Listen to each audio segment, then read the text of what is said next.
from Coach Doug Peterson. This quote coming from the Eagles Twitter account here. Come to the decision. It will be Jalen. Looked at the whole thing, decided that for this week to look for that spark again to try to get the team over the hump. Certainly fallen on hard times this season, especially as of late. Welcoming back Tom Pelissero.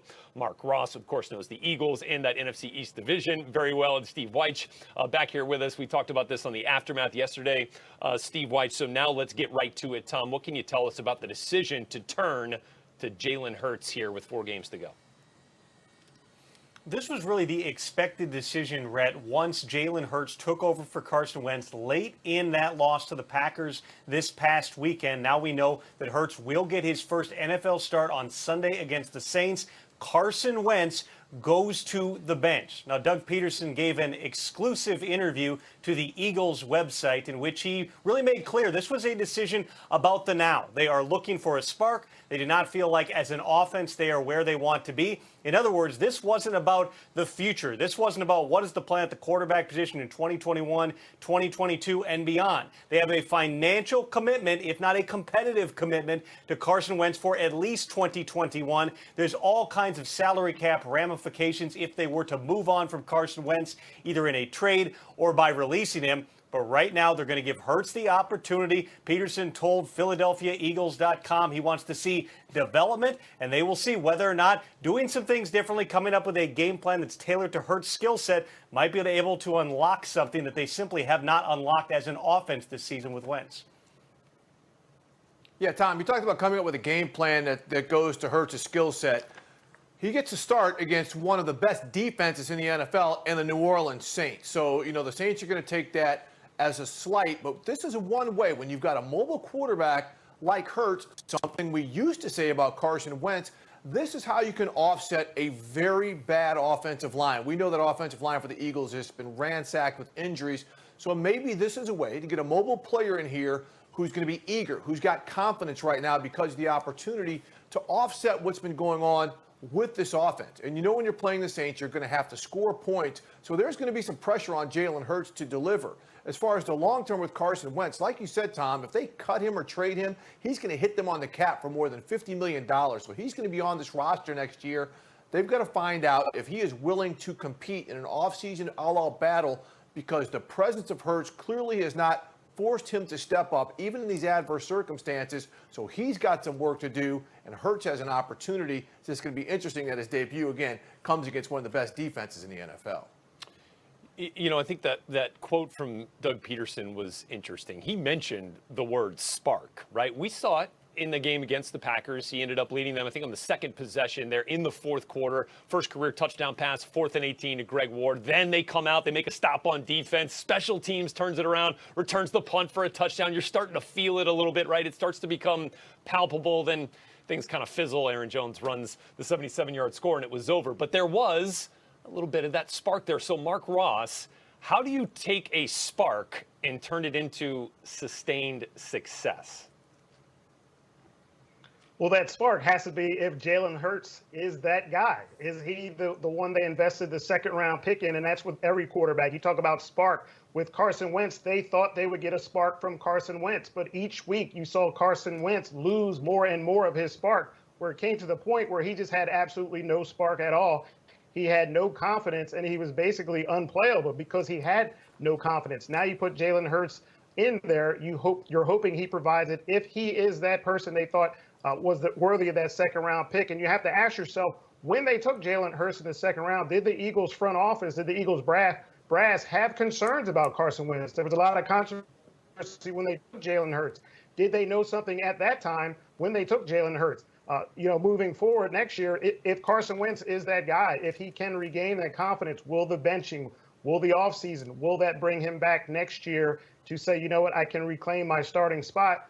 Or will it be Jalen Hurts proving himself these last 4 games that he is the future of the Eagles organization? But as an organization, you have to trust your eyes. You have to trust the evaluation of film and not be led by emotions or the financial situation with Carson Wentz. You're looking for the best aspect for the Eagles organization to win football games. And Mark, based on what you've seen from the tape and the limited amount of playing time that Jalen Hurts has had this season, do you feel like you've seen enough to know that he can, in fact, lead this offense more proficiently than we've seen from Carson Wentz? There hasn't been enough. Jalen Hurts has a specific skill set, as Steve alluded to, and the Eagles will have to maximize that. Even at Oklahoma and Alabama, he did a lot of running and those type of things. So the Eagles will have to incorporate that more so into their offense and take advantage of the ability of Jalen Hurts to run the football. He's not that type of guy that's going to sit in the pocket and throw 30 times a game and you expect to win. You haven't seen enough at this point, but at least this week it'll possibly keep the Saints off guard a little bit, especially since they have Taysom Hill, who's a very similar type of quarterback to Jalen Hurts. Jalen's a lot more accomplished throughout his career than Taysom Hill, but just that sort of let's maximize his running ability to help create scoring opportunities. All right, Rook, here you go. Take on the top seed in the NFC for your first career start, one of the top defenses in all of football. Let's roll it out there and play. Here we go. Should be a fun one to watch. Eagles and Saints, much more on this conversation here with Jalen Hurts, assuming the starting quarterback role now for the Philadelphia Eagles. Thanks very much, Tom, Mark, and Steve. Let's get back to Monday night, the finale of a Monday doubleheader, State Farm Stadium, providing the home venue for the 49ers. They'll play their 3 of the next 4 games due to the COVID-19 restrictions in Santa Clara County here in California. Josh Allen, of course, in the Bills, bringing his team back to the site where they lost on the Hail Mary a few weeks back to the Cardinals. And Allen determined not to allow this game to come down to one play that way here, down 7-0, but finding Gabriel Davis. Terrific ball placement just above the outstretched hands of Niners linebacker Fred Warner. And here we go on that drive after a Niners penalty. Allen, goal line. Cole Beasley just gets across the plane for the John Feliciano, just rocking Cole Beasley to sleep after that one. 7-7. Bills back and very much awake here. Dawson Knox up and over, diving into the end zone. TD pass number 2 for Josh Allen. Here 17-10 now, and Allen in the second half finds his 3rd touchdown pass. This one to Isaiah McKenzie. Bills up 10, now under 10 to go, and Allen once more, and he wants 4.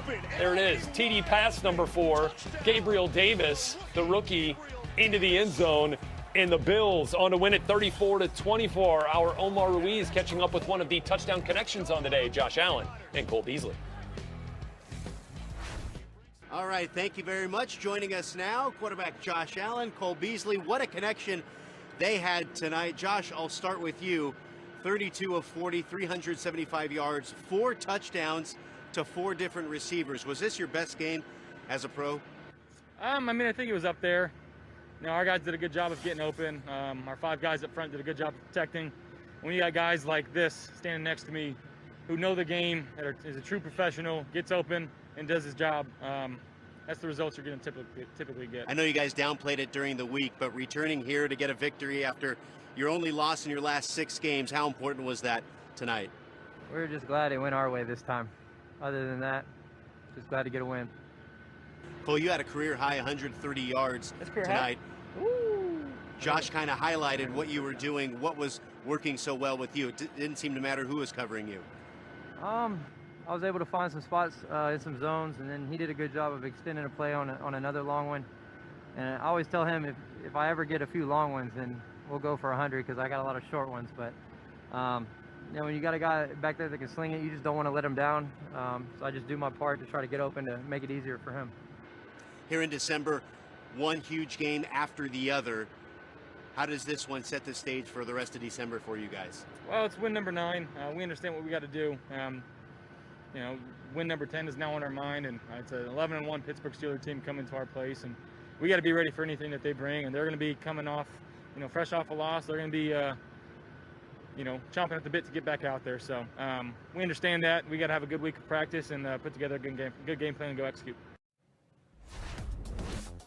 All right, so Kim Jones mentioned this, the comparisons now, Josh Allen and Jim Kelly in their first 39 career starts. Allen outperforming the legend, the Hall of Famer, Jim Kelly here. He got a couple of more touchdown passes, the passer rating, couple of points better. Remember, in 1988, the Bills won the AFC East in Kelly's 3rd season.